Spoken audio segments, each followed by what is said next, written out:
반갑습니다.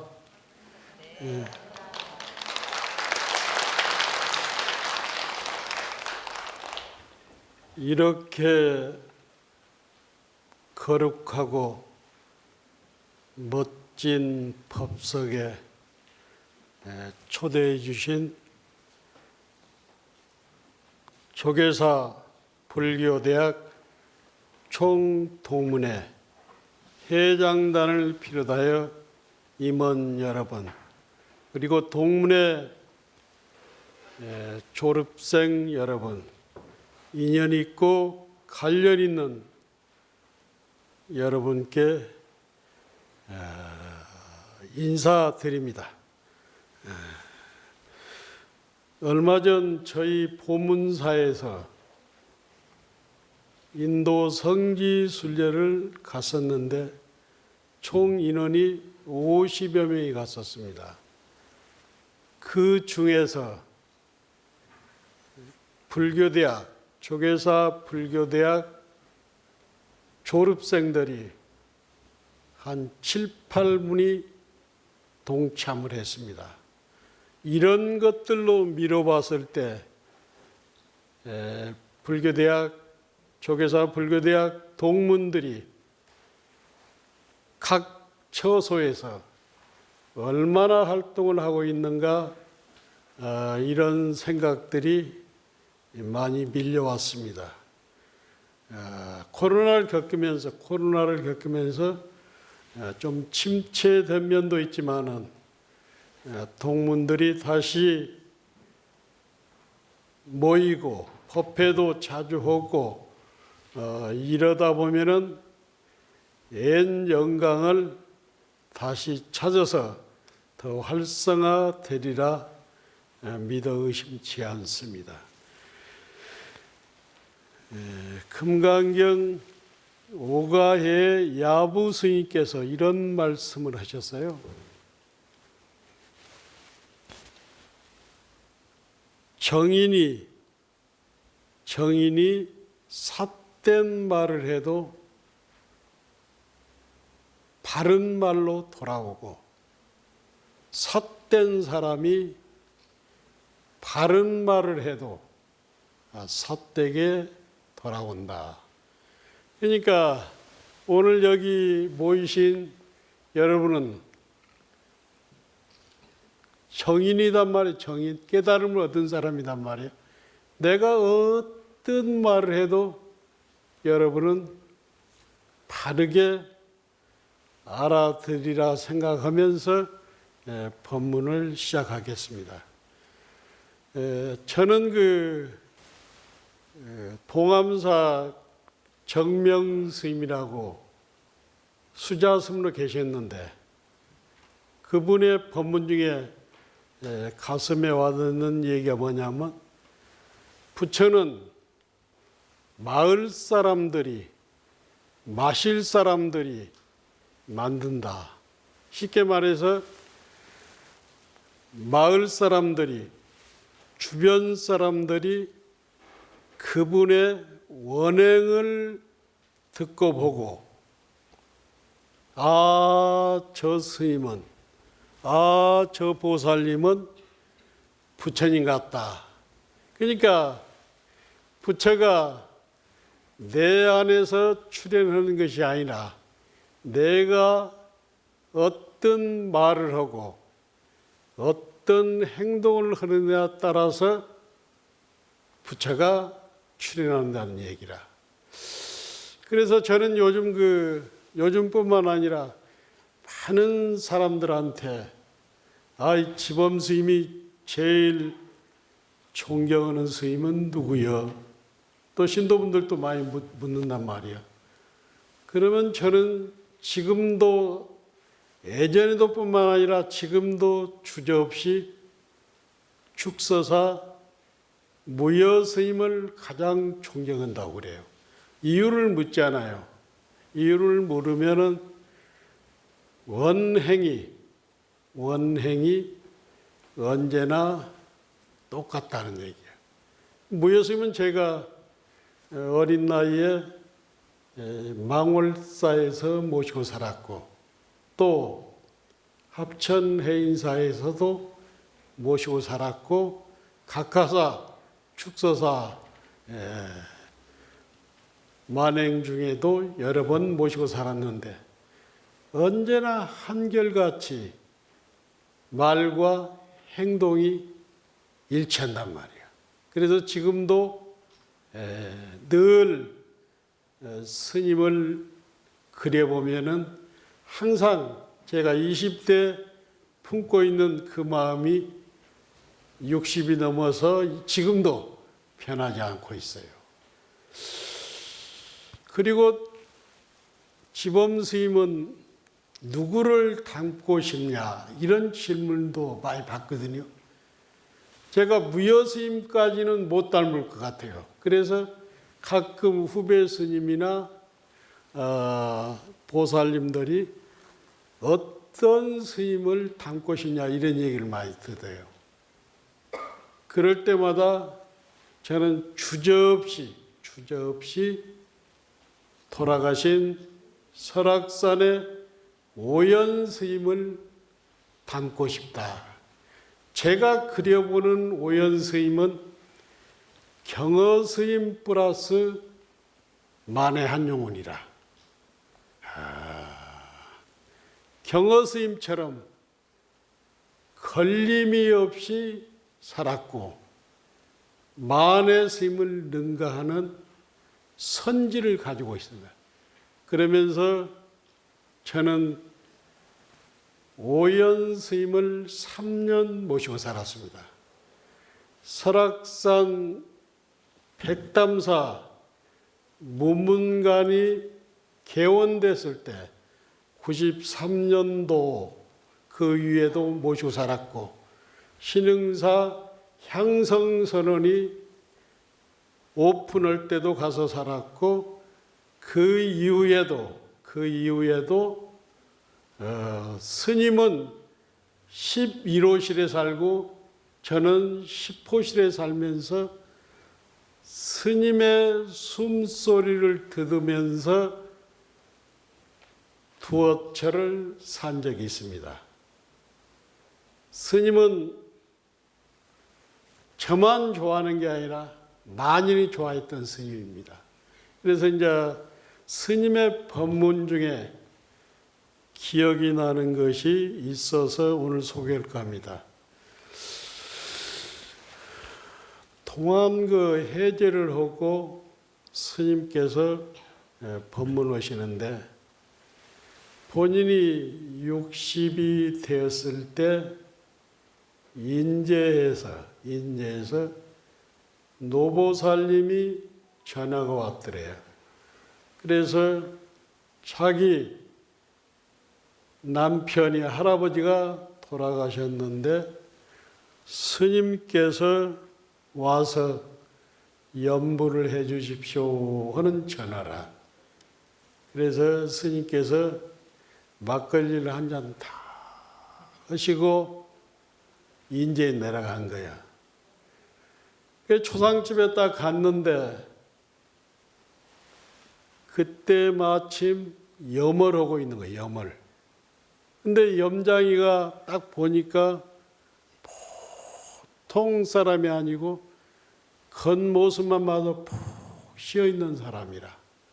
그러면서 염을 하는 사람이 염을 하면서 지금 같으면은 화장을 잘 하고 나서는 코, 입, 눈 이것을 입으로 다 마치고 손으로 다 하면서 그런 모습들이 그렇게 좋아서 그 염제이가 염을 다 하고 간을 딱 내리고 나가는데 스님이 따라 나갔다고 그래요. 영가님, 염을 하신 지 얼마 됐습니까? 한 3, 40년 된 것 같습니다. 그러면 부부간의 평생을 살아도 죽은 송장을 보면은 무서운데 어떻게 그렇게 편안한 마음으로 염을 하십니까? 그러니까 스님, 죽은 자는 말이 없습니다. 죽은 자는 차별이 없습니다. 죽은 자는 빈부가 없습니다. 죽은 자는 해치지 않습니다. 그런 마음으로 이렇게 염을 했다고는. 그러면서 스님한테 그러더래요. 스님, 정말로 극락과 지옥이 있습니까? 이렇게 하니까 스님이 답을 못했다고 그래요. 그러면서 염장이가 마지막으로 이런 얘기를 하더래요. 내가 나를 위해서 40년 염을 했지 아직도 시체를 위해서 염을 한 적이 없다. 그러면서 나는 아직도 멀었습니다 하고 솔직히 말씀을 하더래요. 오연스님께서 그 염쟁이하고 몇 마디를 나눴지만은 법화경, 하암경, 금강경을 다 본 것처럼 느낌이 컸었다고 하면서 항진이 얘기를 하더래요. 항진이. 제 얘기가 아니고 옛날 조선시대 때 항진이가 있었는데 항진이는 기생이면서도 여루 작가였잖아요. 그래 항진이를 그렇게 삼아오는 옆집 총각이 있었는데 삼아오다 결국엔 총각이 상사병으로 죽어버린 거예요. 그래서 동네 사람들이 상여를 다 메고 항진이 지 앞을 딱 갔는데 아무리 밀어도 상여가 나가지 않는 거예요. 그것을 보고 있던 항진이가 적삼을 내서 상여에 올리고 꽃신을 딱 올리니까 상여가 움직이는 거예요. 그러면서 두 선비 얘기를 하는데 중국에 두 선비가 살았습니다. 그 선비가 가거를 보기 위해서 가거장으로 가는데 여간에서 하루는 유숙을 하게 된 거라. 그런데 유숙을 하고 있는데 마침 또 하나의 선비가 온 거야. 근데 보니까 다리고 몸이고 눈이고 다 얼어 있는 거야. 도저히 이 사람을 치료하지 않으면 떠날 수가 없는 거야. 그래서 이 선비가 가거 시험을 그만두고 이 선비를 치료를 한 거야. 그래가지고 그 선비 둘이 헤어졌는데 헤어지면서 약속을 한 거야. 우리가 몇 월 며칠 만나자고. 그래서 이제 이 선비는 한 선비는 가거에 합격을 했고 또 한 선비는 처자 건속하고 살다 보니까 약속 날짜, 쉽게 말해서 선비를 치료온 사람은 가거 급제를 했고 선비를 치료를 받은 사람은 처자 건속하고 살다 보니까 모든 걸 잊어버리고 약속 날짜가 온 거예요. 그런데 지금처럼 무슨 전화가 있는 것도 아니고 인터넷도 있는 것이 아니고 그래서 약속을 지키려고 하면은 몸을 바꾸는 수뿐이 없는 거야. 그래서 이 사람이 약속을 지키기 위해서 몸을 딱 바꿔보는 거예요. 바꿔가지고 영혼이 돼가지고 귀신우대에서 간 거야. 그러니까 과거에 급제한 사람이 딱 보니까 눈도 코도 아무것도 없는 거, 영혼만 딱 있는 거예요. 그래서 약속을 지키기 위해서 몸을 바꿨단 말이에요. 근데 이제 우리들이 이렇게 천도제를 하고 제사를 지내는데 어떻게 한문으로 된 어려운 것을 영가들이 알아듣느냐. 근데 우리가 이렇게 세속을 살다 보면은 뭘 잘 아는 사람을 귀신 같아 그러잖아요. 귀신 같다고. 귀신은, 영혼은 식이 맑아가지고 한문으로 된 경전이나 어떤 것도 잘 보고 듣고 깨우칩니다. 그래서 우리가 정말로 간절히 염불 해주고 경을 읽어주면은 그 영가가 천도가 된다는 그런 말씀을 오연스님께 들었어요. 근데 하루는 백담사에서 옆방에 이렇게 살잖아. 옆방에 90일간 딱 살고 나오니까 오연스님께서 그래. 수자들 밥값을 내라. 밥값을. 그래서 야, 차례가 돼서 어쩌고 저쩌고 다 하는데 내 차례가 됐어. 옆방에 살았잖아요. 지범수자 밥값을 내놓으라고. 제가 한 말씀 드리겠습니다 하고 제가 밥값을 스님한테 바쳤지요. 공양을 올렸지요. 조실 스님 할 소리에 대청봉 춤을 추고 동해바다 노래하며 백담골에도 삼동에도 백담골에 복사꽃이 만발했습니다. 그러니까 오연스님이 뭐라 하냐면 이것은 오도송이야 그러더라고. 그래서 제가 딱 받아서 뭐라 하냐면 이것은 수자의 마음의 노래입니다. 이렇게 하면서 이제 피해 갔는데 2018년도 제 그 선언일기가 나왔잖아요. 근데 그해 스님께서 돌아가셨잖아요. 제 책이 2018년도 1월 15일에 나왔는데 제가 영진 스님한테 책을 2권을 보냈어요. 한 권은 조일신 오연스님 갖다 드리라고. 그런데 이제 해제하고 왔는데 새벽 한 5시쯤 오연스님께서 전화가 온 거예요. 지범수냐 수자 아니요? 네 맞습니다. 계좌번호 대 그러더라. 계좌번호 대라. 왜 그러십니까? 스님 저는 계좌번호를 못 댑니다.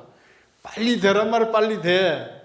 그래서 알려주니까 그때 돈으로 3,000권가 4,500만 원을 붙여주셨어. 그리고 메시지가 왔는데 뭐라고 왔냐면 지범수자가 맞게 살았기 때문에 그래도 청정함이 보입니다. 근데 열흘 있다 또 전화가 온 거야. 오면서 뭐라고 하시냐면 내가 서초동 사무실에 왔다고. 사무실에 왔으니까 점심을 한번 먹자고. 그래서 이제 부랴부랴 서초동 사무실에 가니까 벌써 오연스님께서 오시니까 많은 스님들, 문인들, 묵객들, 시인들이 찾아오는 것 같다. 그래서 스님께서 문을 탁 열면서 하는 말씀이 저 봐라. 내가 서울에 이렇게 모르게 왔는데도 많은 사람들이 나를 보기 이렇게 왔단 말이야. 나를 보려고 온 것이 아니라 나를 돈으로 알고 왔다는 거예요. 돈으로. 그래서 내 인생은 잘못 살았다는 거예요. 세상 사람들이 다 오연이를 돈 보고 왔다는 거예요. 그러면서 너고 밥 먹을 시간이 없다. 그러면서 한보따리를 주더라고.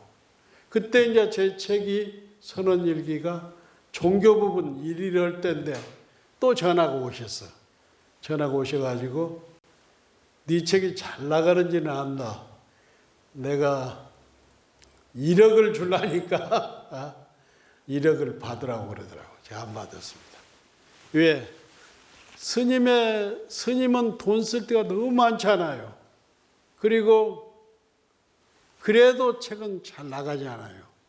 제가 도저히 받을 수가 없습니다. 하고 스님께서는 그 이후에 15일 단식을 하고 설악산 백담사에서 열반을 하셨죠. 그렇죠? 임종계, 오연 스님의 임종계, 천방지축 기고만장 허장성세 살다 보니 온몸이 털이 나고 이마에 뿔이 돋는구나. 이렇게 했습니다. 제가 지금 그 불교 방송에서 지대방 산책에서 성철 스님 일대기를 6개월 하고 지금 경허 스님 발자취를 지금 첫 방송을 했는데 경허 스님에 대한 얘기를 좀 할까 합니다. 경허 스님은 대개 이렇게 얘기를 하잖아요. 경허 스님 하면은 한국 불교의 중흥조고 선불교의 중흥조고 그 다음에 경허 스님은 수월, 해월, 만공, 하남이라는 제자를 두었잖아요. 그리고 한국 불교의 선맥이 경허 스님을 통해서 만공 스님, 정강 스님, 송담 스님으로 내려왔고 경허 스님을 통해서 만공 스님, 보월 스님, 해월 스님, 보월 스님, 그 다음에 금오 스님, 월산 스님 쪽으로 내려오고 또 경허 스님을 통해서 해월 스님, 그 다음에 운봉 스님, 향곡 스님, 진제 스님 쪽으로 내려오고 그러니까 한국 불교의 선의 중흥조인데 경허 스님의 평가는 호불호가 분명히 있습니다. 호불호가 있는데 경허 스님을 대한 평가가 저희가 생각했을 때는 많이 잘못됐다. 그런 생각으로 경허에 대한 공부를 제가 오랫동안 했습니다. 경허 스님의 삶을 좀 제가 얘기하자면 경허 스님은 전주에서 태어나가지고 형이 아버지가 죽자마자 형이 마곡사로 출가하고 경허 스님은 의왕 청계사로 출가했잖아요.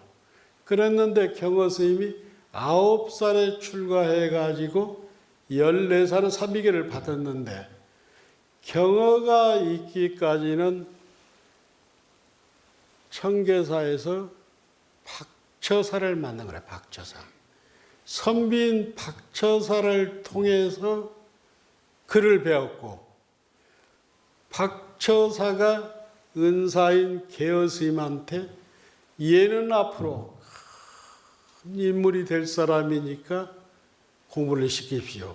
그래가지고 이 경허가 14살 때 동학사 강원으로 가지 않아요. 동학사 강원에 가서 8년간 수학을 하고 강백이 되잖아요.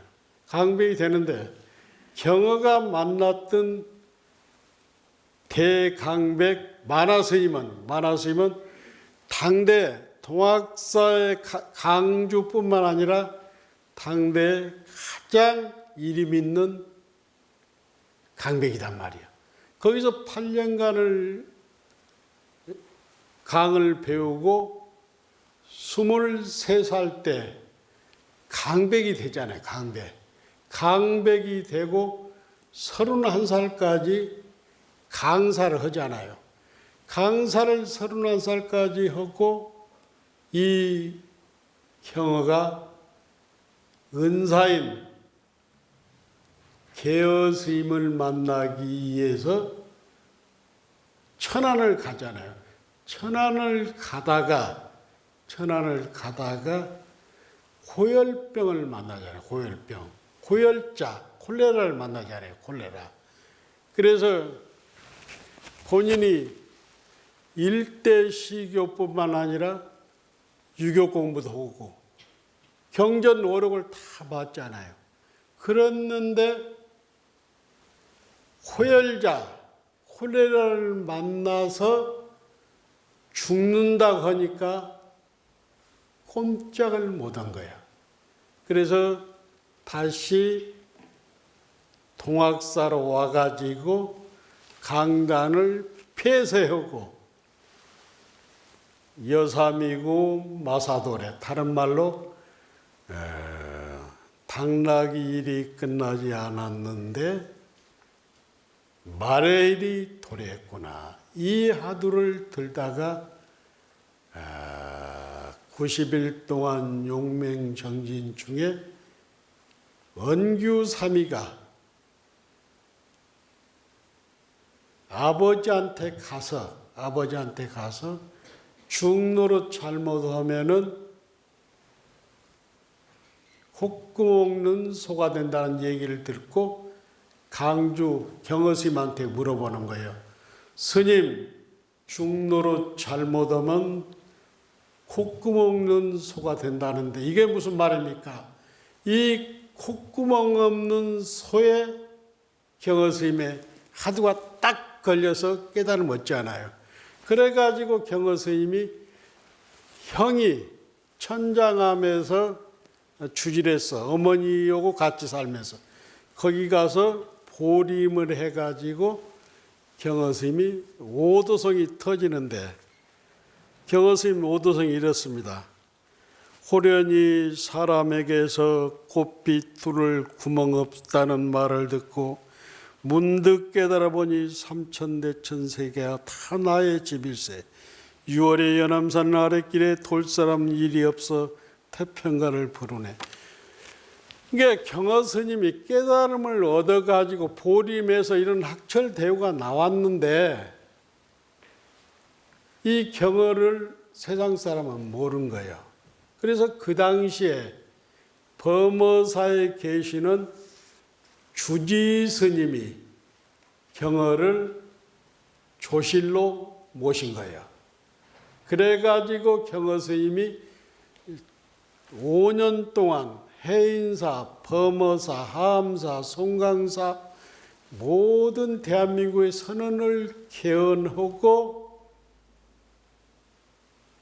1904년에 산수갑산을 가잖아요. 가가지고 결국에는 갑산에서 산수갑산에서 열반하는데 제가 생각할 땐 경어는 그렇습니다. 아무리 경어의 하남 스님도 그런 말씀을 했어요. 경어의 법은 배우되 행리는 배우지 마라. 그런데 제가 봤을 때 경어 스님은 일대 시교를 다 받고 유교권을 다 받고 학철을 대우를 했는데 경어의 삶이 막행, 막식, 무예행을 했다고 해서 경어를 우리가 평가를 호불호가 있는데 제가 경어를 연구한 바로는 경어는 도인의 삶을 살았지 막행막식하지 않았다. 그것은 역행을 하고 기행을 했을 뿐이지 경어의 삶은 도인의 삶이다. 그리고 이제 오늘 주제가 신신과 원력입니다. 신신과 원력인데, 신신과 원력은 저는 보문사 선언 개원을 통해서 실제로 제가 체험을 했고, 제가 보문사 선언을 만들 때 모든 사람들이 다 반대를 하고, 서울 상도동 꼴짝이 그 주택가에 선언을 개헌하면 누가 와서 살고 어떤 스님이 와서 살겠냐고 모든 사람이 선빵 짓는 것을, 단 한 사람도 선빵 짓는 것을 원하지 않더라고. 그래서 제가 2019년도에 지리산 하암사에 내려갔죠. 내려가서 내가 부처님한테 매달렸습니다. 과연 당신이 허락하면은 선빵을 짓고 당신이 허락하지 않으면 선빵 안 짓겠다고. 그래서 10시간 정진한 가운데 아침 저녁으로 매일 일종식을 하면서 1000배씩을 했어요. 그러니까 일종식 하면서 1000배가 쉽지 않더라고. 그래서 60일, 90일 되다 보니까 힘은 뻗치고 마지막 날이 됐는데도 대답을 안 해, 부처님께서.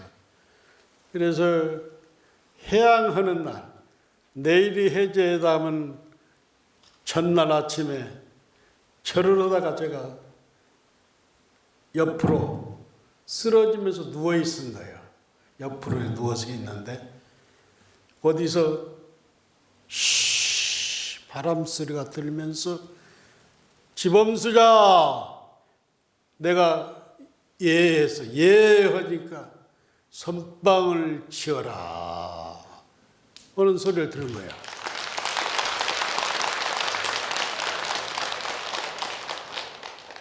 그래가지고 내가 소리를 듣고 보문사에 온 거야. 그래서 선빵을 진다 하는데 다 털어도 돈 2억분이 안 돼. 다 털어도. 그래서 천일기도를 시작하고 그래도 돈이 안 맞이는 거예요. 그런데 이렇게 돈이 안 모아지고 어렵다 보니까 다들 선빵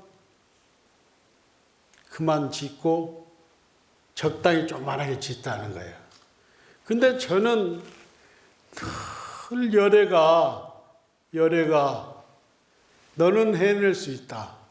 너는 충분히 해낼 수 있다. 그래서 해낼 것 같아요. 그래서 서울시에서 8억인가 6억인가 무이자로 돈이 나오기로 했는데 그것도 캔슬된 거야. 그래서 그래도 저는 할 것 같아요. 그래도 기도하고 시간만 나면 대중공양 다니고 돈이 없어도 대중공양 갔다 오면은 누군가 가서 주는 거예요. 하다 보니까 무려 스님들 140명이 우리 선빵불사에 동참을 했고, 설악산에 우송스님이 1억, 무여스님이 3천만 원, 수불스님이 3천만 원, 세민스님, 그리고 많은 수자들이 십시일반 고시를 하고, 이러다 보니까 제가 방송에서 이런 얘기를 하면은 이름도 모르는 보살님들, 노보살님들도 연락이 와.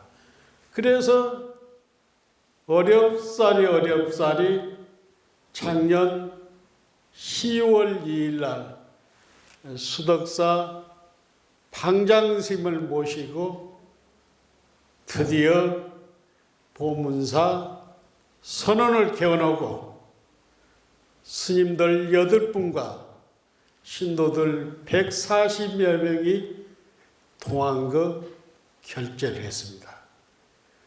그런데 지금도 생각해 보면은 하암사 각항전에서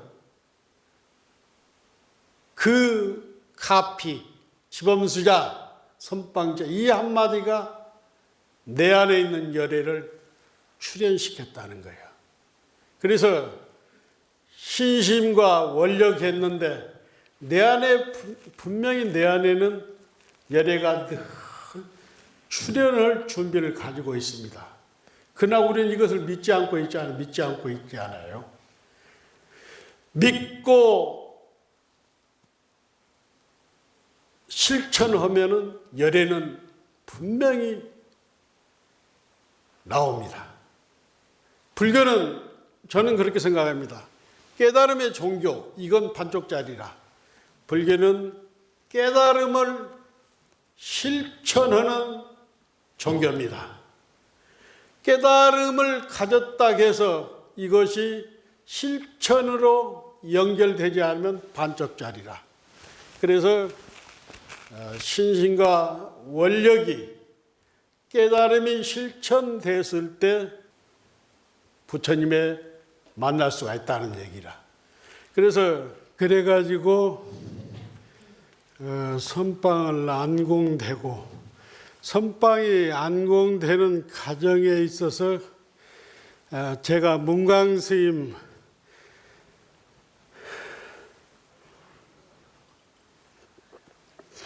유튜브를 한 1년 반, 2년 정도 유튜브를 봤는데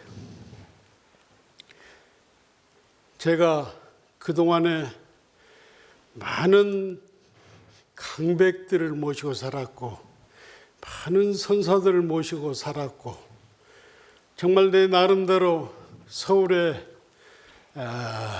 주지로 와서 강화문 교보문고를 정말 수없이 다녔던 사람입니다. 근데 문광스님 법문을 들으니까 제 마음이 열려버리더라고. 그래서 문광스님을 직접 봉은사 앞에 불교 박람회 때 찾아가서 스님 법문을 듣고 또 우연히 조계사 건너편에 있는 돌솥밭집에서 만나서 제가 이렇게 섭방을 짓고 있는데 스님께서 와서 법문을 좀 해 주십시오 하고 이제 초파일 전달에 모셨는데 그때 보문사에는 많은 기라성 같은 노성객들이 많았습니다. 근데 문광스님 법문을 듣고 다 좋아하면서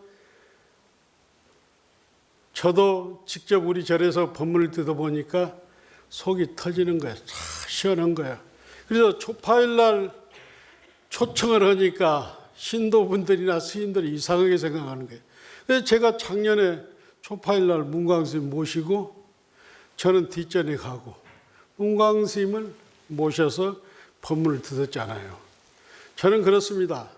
선지식은 남녀노소 승속 출가를 불문하고 눈이 밝고 우리들에게 깨달음을 주시는 분이 선지식이라고 생각합니다. 그래서 문광스님이 지금까지도 1년 넘게 1년 가까이 법회를 한 달에 한 번씩 또 제가 필요할 때는 행사에 필요할 때는 모시고 하는데 한심이 나고 또 문광스님이야말로 인터넷 쉽게 말해서 유튜브가 만드는 스타죠. 제가 봤을 때는 그렇습니다. 앞으로는 조계사처럼 법당이 크고 전통 있는 사찰도 중요하지만은 수행을 잘하고 부처님 법을 잘 실천하고 깨달음을 실천하는 스님과 그런 절이 있다면 지리산 꼴짝이에 있어도 그 절은 빛나리라고 생각합니다. 아무튼 문강 스님이 우리 절에 법사로 오시고 선방이 개원되고 그러다 보니까 전국에서도 선 템플 한다고 주말에는 직접 오셔서 수행하는 분들도 많고, 그리고 저도 한 달에 2번 정도는 철야정 일을 하는데 직접 제가 죽비를 잡고 함께 철야정 일을 하고, 저는 위에 그 선방이 있지만은 선방은 스님들 선방은 스님들이 알아서 하는 거 아닙니까? 그래서 저는 보살님들 선방에서 함께 정진하고 있습니다. 그래서 참선은 스님들의 전유물은 절대 아닙니다. 참선은 오래 했다고 해서 깨달은 것은 아닙니다. 신심 있고 원력, 신심은 뭐냐? 내 안에 부처를 분명히 믿는 거라. 그 다음에 하두에 대한 신심이 있어야 하는 거야. 이 하두를 통해서 분명히 내가 깨칠 수 있다. 그 다음에 또 나에 대한 신심이 있어야, 나는 충분히 깨칠 수 있다. 이런 신심이 있어야 합니다. 지금 해인사를 보더라도 백년암이나 다른 남자들은 어설픕니다. 그렇지만은 해인사는 해암 스님이 계셨던 원당암에는 굉장히 선이 활성화되어 있잖아요. 무슨 얘기냐면 성철 스님, 해암 스님은 보는 사람마다 만나기만 하면 그 자리에서 오개를 주고 하두를 주고 그 다음에 같이 앉았잖아요. 그러면서 해암 스님 하시는 말씀이 앉아있는 것이, 같이 함께 앉아있는 것이 최고 부교다. 공보다 죽어라. 그 문강 스님도 이번에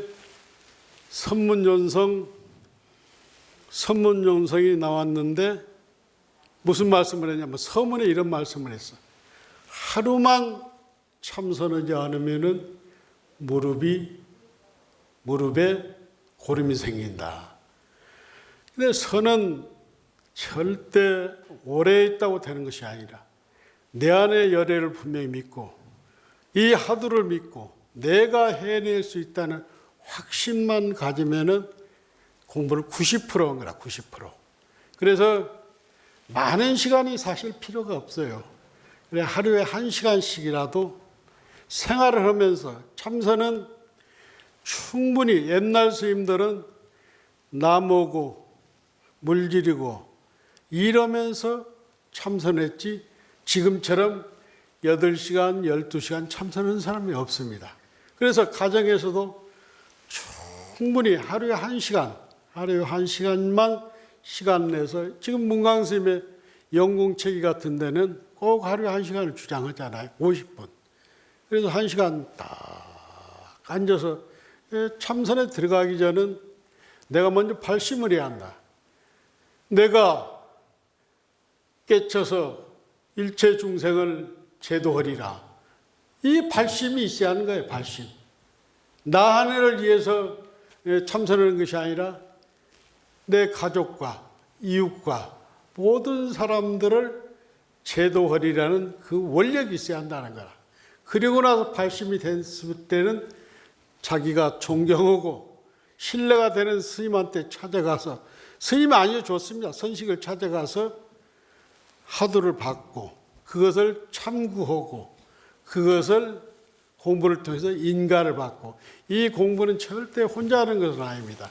절대 혼자는 못합니다. 대중초에서 어느 정도 앉아서 힘을 얻어 가지고 행선이 돼야 합니다. 그래서 처음 공부하는 분들은 대중에 가서 조계사도 있고 보문사도 있고 봉은사도 있고 선방이 많잖아요. 거기 가면 선원장도 있고 입승도 있단 말이에요. 그래서 처음 공부할 때는 대중과 같이 함께 하고 공부에 힘을 얻었을 때는 혼자 해도 되는 것입니다. 그렇지만 늘 공부는 점검을 받아야 한다는 거예요. 점검을 받아야 해요.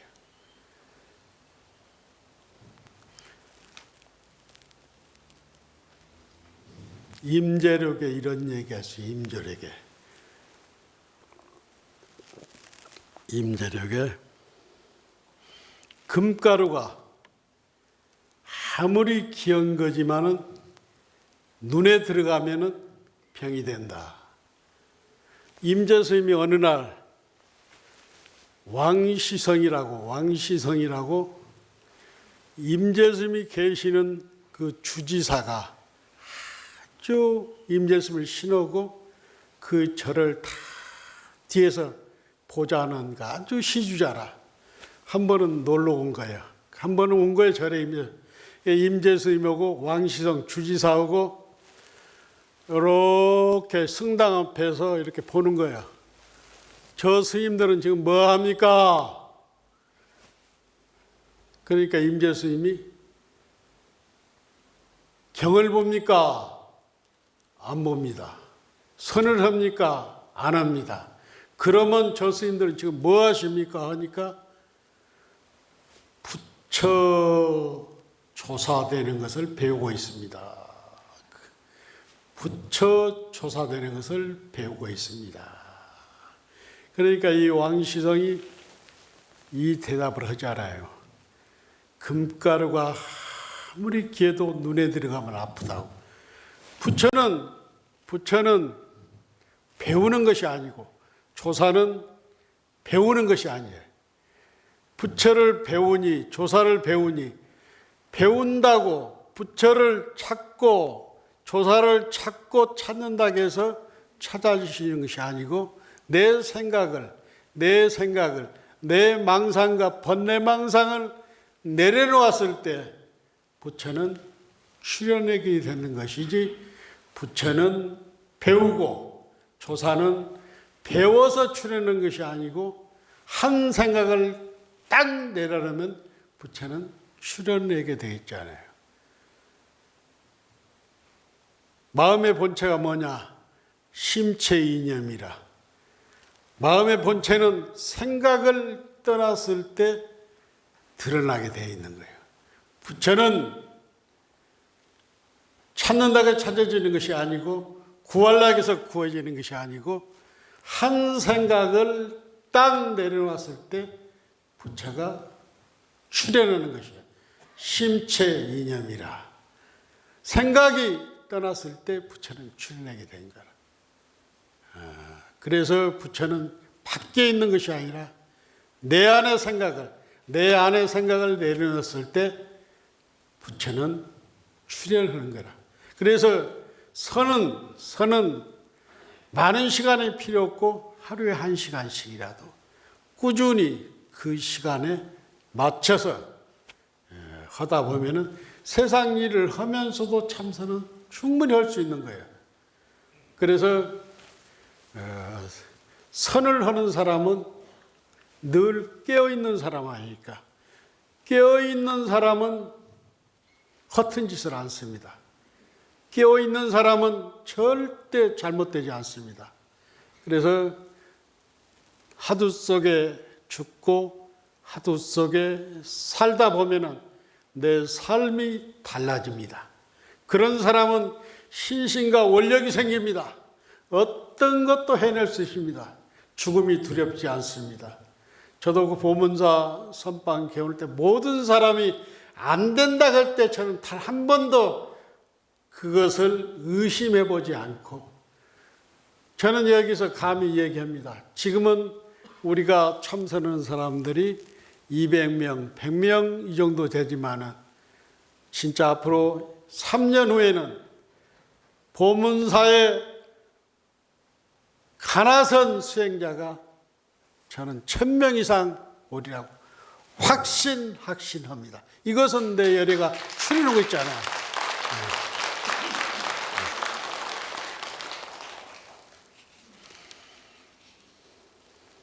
묻자 하도 드는 법, 이먹고 하도 드는 법, 요 말씀을 하게. 내가 옛날에 그 40여 년 전에 절에 오니까 많은 사람들이 묻자두를 들고 있더라고. 묻자두. 이 묻자두는 대개 이제 조중묻자라고 이렇게 합니다. 조중묻자. 어떤 스님이 조주스님만 찾아와서 저 개에도 불성이 있습니까? 그러니까 조주스님이 없다고 하는 거예요. 부처님께서는 분명히 일체 중생이 불성이 있다고 했는데 조주스님은 없다고 했단 말이에요. 그래서 어쩌서 물하겠을까? 어쩌서 물하겠을까? 근데 내가 옛날에 선방에 오니까 구산 스님 할 것 없이 많은 월산 스님이 하는 사람들이 지금처럼 그렇게 하도 안 들었어. 어쩌서 물하겠을까?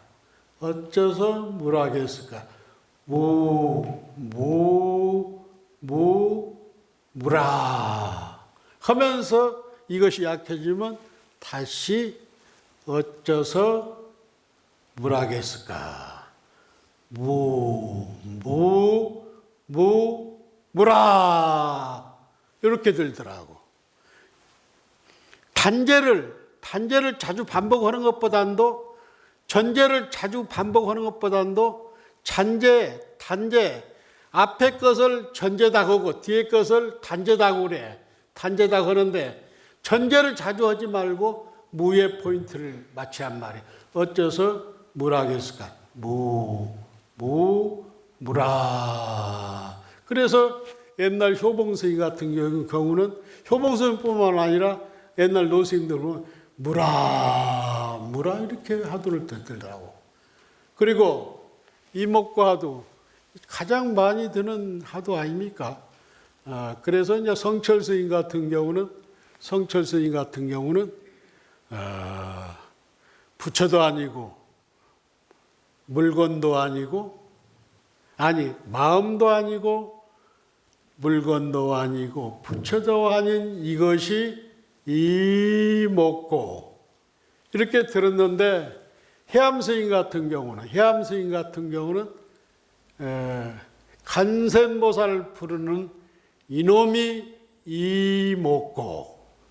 근데 이제 저희들이 어렸을 때 들은 하두를 이렇게 주었던 스님들 보면은 송장을 끌고 다니는 이놈이 이목고. 근데 제가 봤을 때 이거 정리를 해주겠습니다.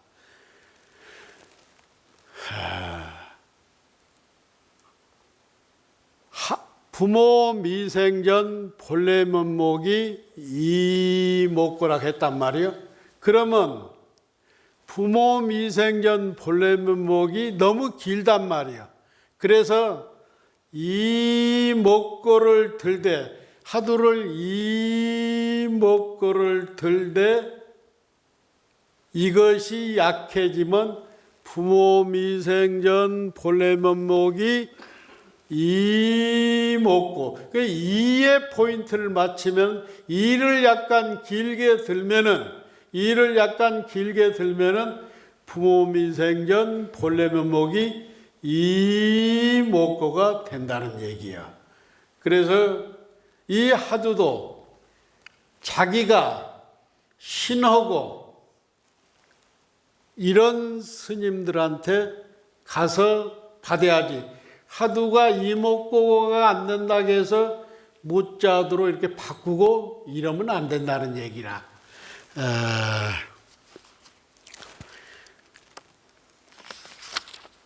이제 정리할 시간이 다 온 것 같습니다. 백암록에 보면은 설두화상시가 나옵니다. 설두화상시가. 강남에는 봄바람이 불지 않았는데 투견새는 깊은 꽃 속에 우는구나. 물고기는 폭포를 뛰어올라 용이 되었건만 어리석은 이는 밤새 연못물만 퍼내는구나. 이런 시가 있습니다. 자, 마지막으로 정리하겠습니다. 주인공아, 주인공아, 하는 놈이 먹고